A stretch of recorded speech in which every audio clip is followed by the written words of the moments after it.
नमस्कार, मेरा नाम है गगन राव पाटिल और आप देख रहे हैं मनी 9 झटपट। विदेश में रह रहे लाखों करोड़ों भारतीयों के लिए अच्छी खबर है। भारत में अपने परिजनों को पैसा भेजना बहुत आसान होने वाला है। वे तुरंत अपने परिजनों के अकाउंट में विदेश से कम खर्च में पैसा भेज सकेंगे। न केवल बड़ा अमाउंट बल्कि छोटा अमाउंट भी भेजा जा सकेगा। अब बड़ा सवाल यह है कि यह संभव कैसे होगा। तो बात यह है कि यह संभव होगा एनपीसीआई यानी national payment corporation of India के इंटरनेशनल पेमेंट सिस्टम से। एनपीसीआई अपने इंटरनेशनल पेमेंट सिस्टम को जल्द से जल्द लॉन्च करने के लिए बड़े स्तर पर प्रयास कर रही है। एनसीपीआई यूपीआई प्लेटफॉर्म को दूसरे देशों की पेमेंट ट्रांसफर सिस्टम से जोड़ने जा रहा है। इसके लिए कई देशों की सरकारों, फिनटेक कंपनियों और सर्विस प्रोवाइडर से बातचीत चल रही है। इसके पीछे की वजह ट्रांजैक्शन खर्च घटाना है। अब जानते हैं यूपीआई प्लेटफॉर्म काम कैसे करेगा।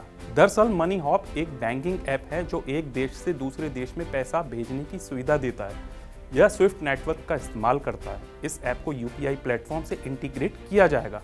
इससे दूसरे देशों में पैसे भेजना आसान हो जाएगा। अब मौजूदा व्यवस्था को भी समझ लेते हैं। अभी एक देश से दूसरे देश में पैसा भेजने के लिए स्विफ्ट का इस्तेमाल होता है। स्विफ्ट का मुख्यालय बेल्जियम में है। दुनिया भर के बैंक इस सिस्टम का इस्तेमाल करते हैं। अभी इंडिया में यूपीआई प्लेटफॉर्म का इस्तेमाल 330 बैंक और 25 ऐप करते हैं। इनमें गूगल पे और व्हाट्सएप शामिल है। अब जानते हैं कि विदेश में कितने भारतीयों को इससे फायदा होने वाला है।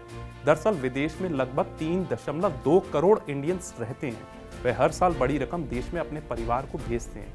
नई व्यवस्था से पेमेंट की दुनिया में बहुत बड़ा बदलाव आ जाएगा। लगे हाथ ये भी जान लेते हैं कि विदेश में बसे इंडियंस ने भारत में कितनी रकम भेजी। विश्व बैंक के मुताबिक पिछले साल विदेश के भारतीयों ने 87 अरब डॉलर भारत भेजे थे। यह दुनिया में दूसरे देशों में रह रहे लोगों की तरफ से अपने देश में भेजे जाने वाली सबसे बड़ी राशि है।